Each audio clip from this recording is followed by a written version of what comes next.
Okay, so next, I'm going to get to some of the questions that you all asked. The question that the thing that most people had the questions about was example 12-4.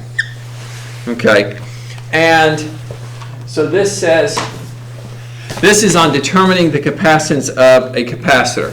So the formula for the capacitance of a capacitor is C equals A ER times 8.55 times 10 to the negative 12 farads per meter over D. Okay, so what this says is, of course, there's three things that impact the capacitance of a capacitor. One is the amount of area of the plates that are used. So, for example, when you're building your own capacitor, the more area you can have, the more the capacitor should hold. Okay, the more farads you'll get. The other thing is the separation. That's A. The other thing is the separation, D. That's the closer together you can make those two plates, the better the capacitance will be. All right. So that's because a capacitor, you're cramming charge onto these plates of metal. And so the bigger the plates are, the more charge you can cram on, but because you don't have to make the stuff get as close to each other. Like charges repel. Likewise, if the plates are closer together, opposite charges attract. So the opposite charges on the two plates will draw each other to them, which will help to keep the charge to stay on the plate. So the bigger the plates and the closer together they are, the more capacitance. And then there is the substance that is the insulator that is in between the two plates, and that is what provides your dielectric constant. All right, and so this says that your area is 0.01 square meters. Your plate separation is half a mil, which is 1.27 times 10 to the fifth meters, negative fifth, and the dielectric is mica, which has a constant of 5. So we put in 0.01, 5, then 8.85 times 10 to negative 12. And that would be, this would be, I'll get the units in a minute, and then the distance here is 1.27 times 10 to the negative fifth meters. And this is square meters. So, and this is farads per meter. So this meter here cancels one of the square meters here, and then the other meter is canceled here, so I end up with farads. So I'm going to have then 5 times 8.85 times 0.01 times 10 to negative 12, yes, divided by 1.27 times 10 to the negative fifth. So I'm going to try to do some of this in my head. 10 to the negative fifth and 10 to the negative 12th will cancel and make this 10 to the negative 7th there. And then 0.01 times 10 to the negative 7th, that's 10 to the negative 2 and 10 to the negative 7, so those two will make 10 to the negative 9th. And so now I'm at 5 times 8.85 divided by 1.27 times 10 to negative 9th.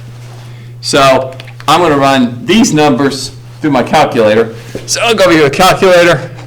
Let's see, I'm going to do 5 times, come on calculator, 5, why isn't my calculator operating?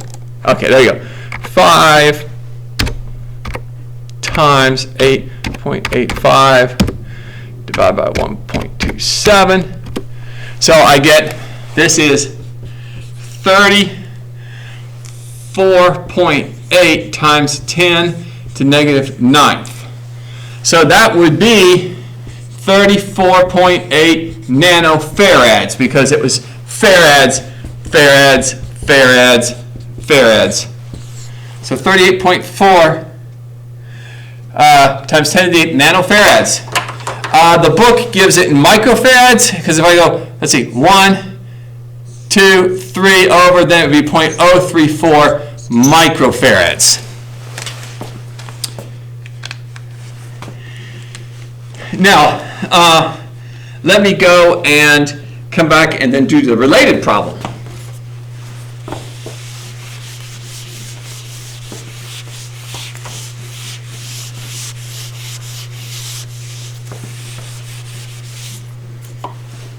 So the related problem says, let's find the capacitance C when A is 3.6 times 10 to the negative 5th square meters. So that's 3.6 times 10 to the negative 5th square meters on top. The separation is 2.54 times 10 to negative 5th meters. And ceramic is the dielectric, so that's still 5. And this is 8.85 times 10 to the negative 12th farads per meter. Okay. Actually, I think this one might be easier because I got 10 to the negative 5th on the top and 10 to the negative 5th on the bottom. So those cancel out. So now I have 3.6 times 5 times 8.85 divided by 2.54 times 10 to the negative 12th. So I'm going to run, getting back in the camera. Sorry, I know I keep going off the camera, but I've got a different setup because I'm over in the lab. So this times this times this divided by this. Let's run that through the calculator. So 3.6 times 5 times 8.85 divided by 2.54, 62.71 times 10 to the negative 12th farads. I can't remember what that thing's called. Negative 12th? Milli? Micro? Nano? Pico? –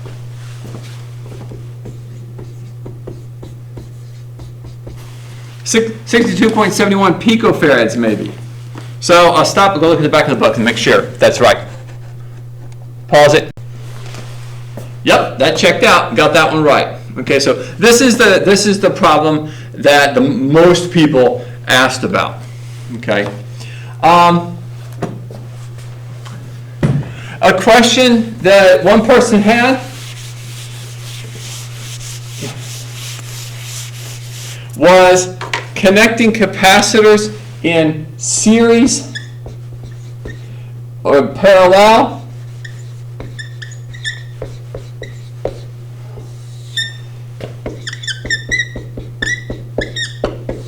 And the question was, why? Why would you, in particular, why would you connect capacitors in order to make them smaller by connecting them in series to reduce your capacitance?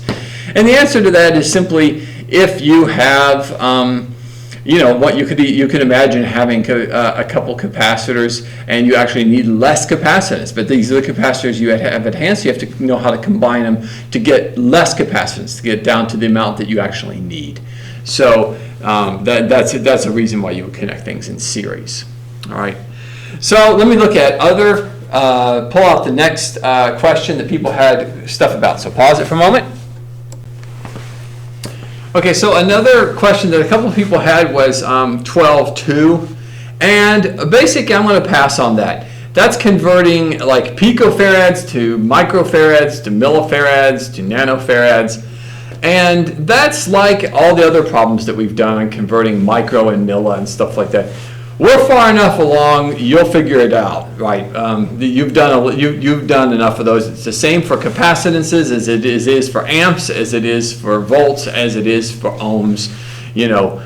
Move the decimal point over 3 to go from milliohms to microohms, kilo ohms. Same thing with capacitance. Microfarads, millifarads, nanofarads, picofarads. Just moving your decimal point over, back and forth, three spaces.